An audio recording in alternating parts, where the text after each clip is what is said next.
Hi, I'm Benjamin Payne. At the K-12 Education Office at Hillsdale College, we support school founding groups and their efforts to start classical schools across the country. Finding the right leader is one of the first and most important steps to building a successful school. While we do consider experience in education, we seek candidates who exhibit unwavering personal integrity, honesty, courage, and servant-hearted leadership. Perhaps that's you. If you're looking to engage in fulfilling, impactful, and challenging work protecting our nation's future and building up the next generation of virtuous citizens, we'd love to hear from you. I'm looking for strong school leaders right now. Learn more about how you can make a difference at hillsdale.edu/leader. hillsdale.edu/LEADER. That's hillsdale.edu/leader.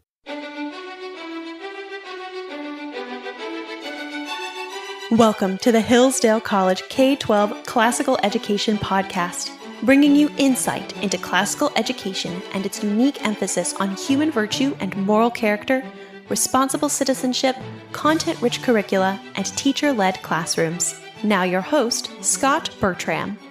Thanks for listening. The Hillsdale College K-12 Classical Education Podcast is part of the Hillsdale College Podcast Network. More episodes at podcast.hillsdale.edu or wherever you get your audio. You also can find more information on topics and ideas discussed on this show at our website, k12.hillsdale.edu. We're joined by Tomek Grzesiak, fourth grade teacher at Hillsdale Academy in Hillsdale, Michigan.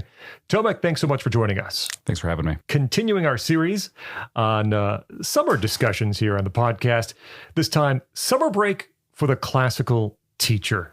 So how does a teacher in a classical school, or how should a teacher in a classical school approach summer break? Thanks. I think that's a really good question, really timely question, especially around this time of year as we're gearing up.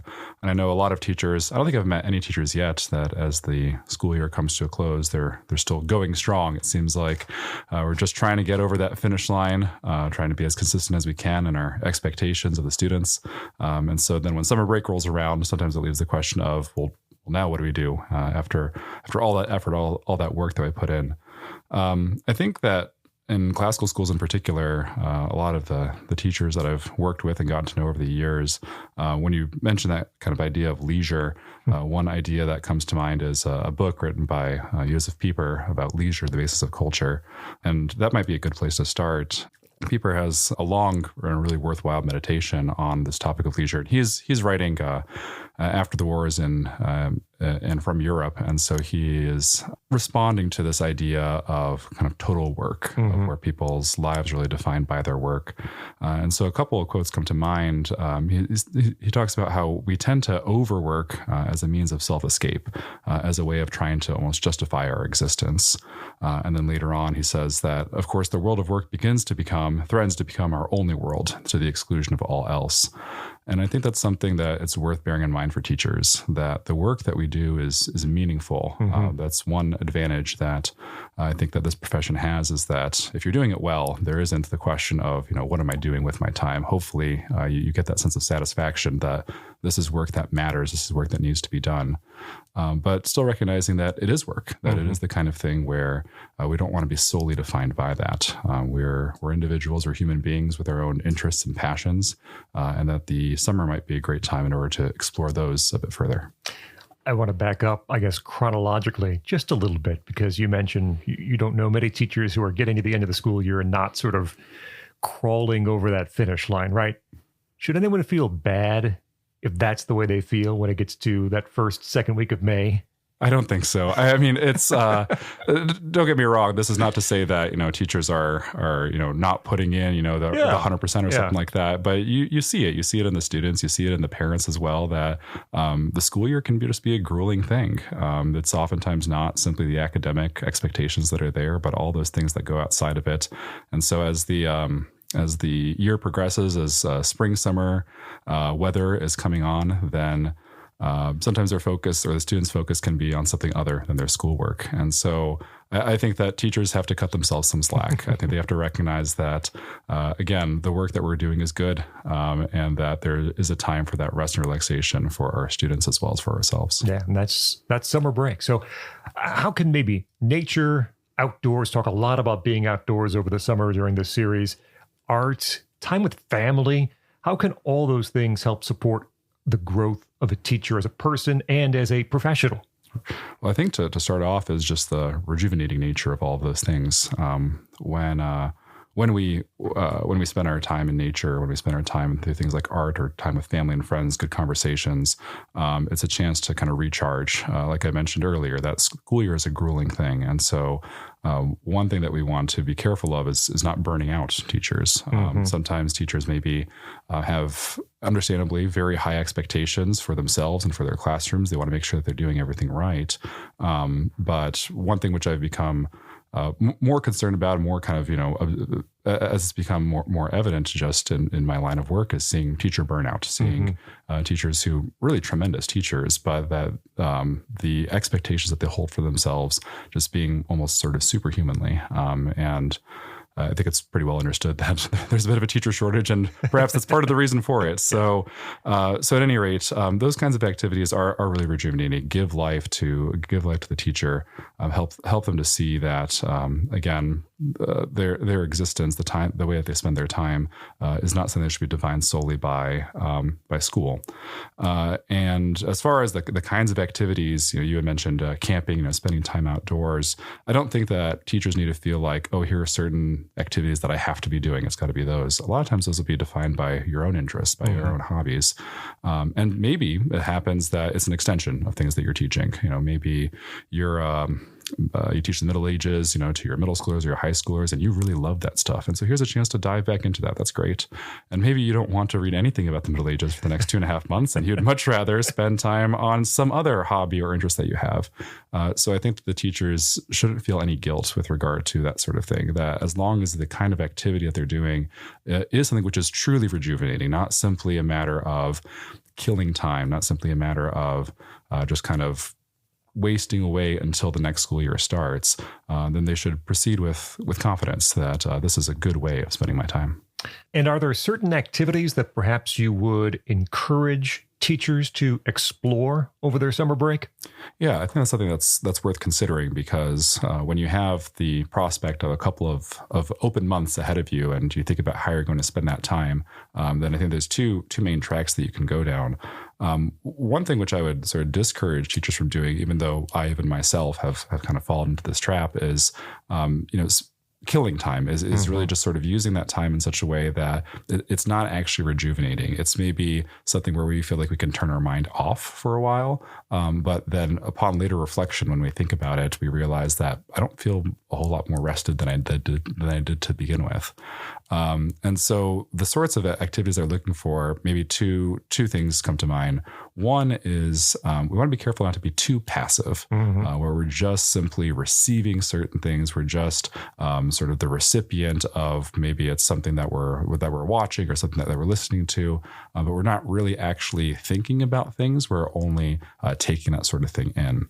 I think a better alternative to that is to do those kinds of activities where we have the opportunity to create something, to be active in whatever it is. And so that's going to vary on the particular hobbies of the individual. If someone really prefers, they're more outdoorsy, they want to do lots of hiking and biking and that sort of thing.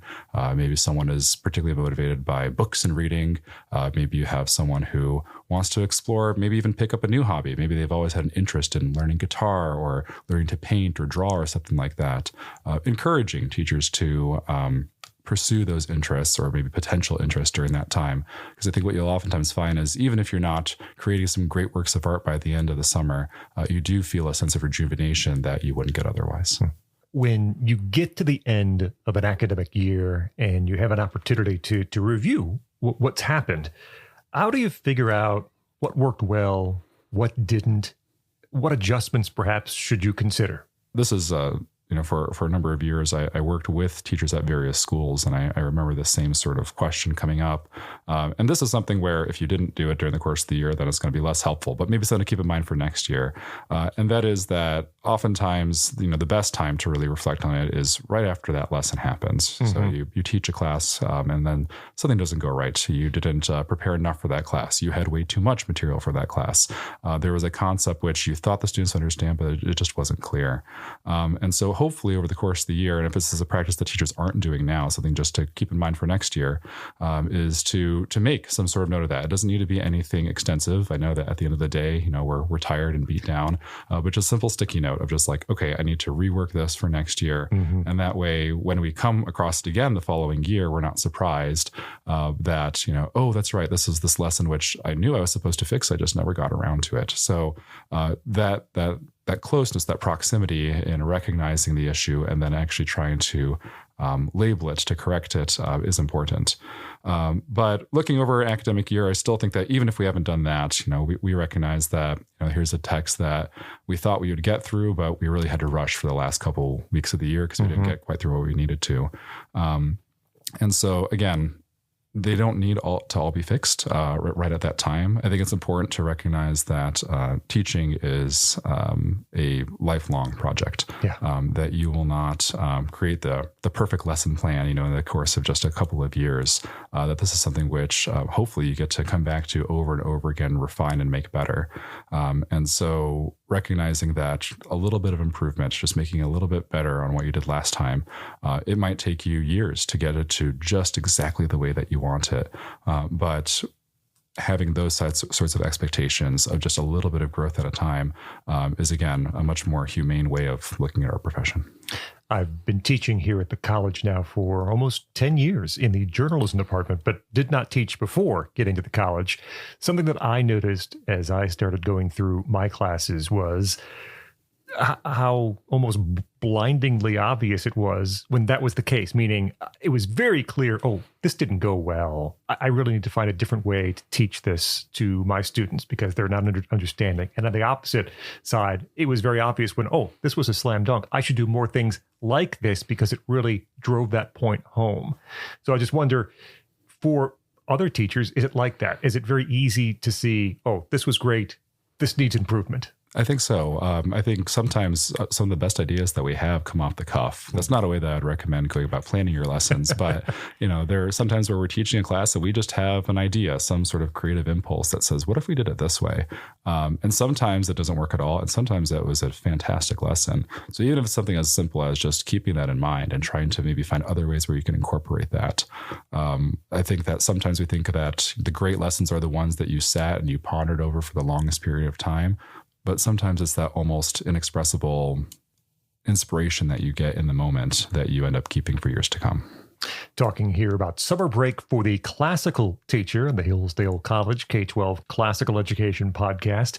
Are there perhaps practices, routines that a teacher can start over the summer and then carry into a new school year? Yeah, I think that one important thing is a bit of perspective, recognizing that one's leisure shouldn't be constrained to summer. We've talked about this a little bit earlier in the podcast about that importance of leisure, of the difference of being at work and not at work. But then recognizing that I don't think that the humane approach here is to say, let's work really, really hard for the course of those 9-10 months and then not work very hard at all for the remaining 2 months. Rather recognizing that the sorts of activities that hopefully we're engaging in more over the course of summer are things that we want to encourage during the school year as well. Maybe that's on just particular weekends or when we have school breaks. Maybe it's a kind of evening activity that to round out our day, we decide that, we're really enjoying reading through some Dickens novels. And so just trying to make a point of doing that. So when I think about practices, I think it's more a matter of perspective, of recognizing that these leisure activities are not something which should be constrained simply to the summer months, but something which needs to be practiced continually throughout the year, because it's through the practice of that leisure, of using that leisure time well, that we improve both as teachers and also as individuals. I was just trying to teach this lesson to my son the other night. If you need to do something, there are two options. Do it immediately, write it down, so you can remember later.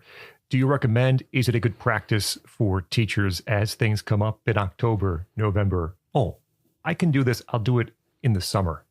A pad of paper, something to write those things down so you don't forget when those summer months come. Absolutely. The term that I've sometimes heard teachers use is that's a second year thing, or that's a third year thing. When we recognize that here's a task which we think would be really worthwhile for our class, but we also have an awareness of the amount of work it would cost in order to have that come about. And again, being okay with that, recognizing that for a given year, there's only so much time you can pour into a subject, pour into a class, and that some of those things won't come around until later on. And maybe by that time you realize that actually it wasn't as great an idea as you thought it was. But again, recognizing that teaching is going to be hopefully a lifelong profession, something which you come back to year after year. And that means that you don't have to have it just right by year 2 or year 4 or even further on. Is there anything in particular, or perhaps a couple suggestions that parents can do over the summer, things that parents can do over the summer to help support you or others as the classical education teacher? Yeah, I think that's a great question. One thing I think that's important to keep in mind is it's the needs of that particular child. And so this is where the answer is going to vary quite a bit depending on the particular student that you have in front of you, and you're trying to think about what's best for them. There are plenty of students that if parent came up to me and said, what should I be working on with my kid over the summer? I would say nothing. As far as academic skills go, you don't need to work on anything with them. What should you be doing with your kid? You should take them outside. You should go out on walks. You should go stargazing. If they have a hobby, you should encourage them with it. You should spend time reading together. You should spend time just unstructured time, just give them time to play. I think that for students as well as teachers, that's a really important thing that they experience those summer months. However, I also recognize that there are sometimes students who, they're falling a bit behind for whatever reason. There's certain challenges that are there. And for those parents, I think I would most just encourage them to talk to those teachers who have been working with their child all year, know quite a bit more about their strengths and weaknesses, and can hopefully give a little bit of guidance as far as, what to do next. I don't think that it should be anything which is terribly laborious. Maybe you have a child who their reading is a little bit weaker. Maybe they don't do a great job reading fluently. And so make it a family practice of 10 minutes each day. You just want them to read aloud to you during that time. Or maybe you've got a child who's a little bit weak with math facts. Okay, so give them, a couple of math facts that they complete every second or third day or something like that. But even for the struggling child, I think that rest and that restoration is needed. And so just recognizing that you could do a lot of good by doing a bit each day, as opposed to trying to reteach them a whole year's worth of curriculum in the course of 2.5 months.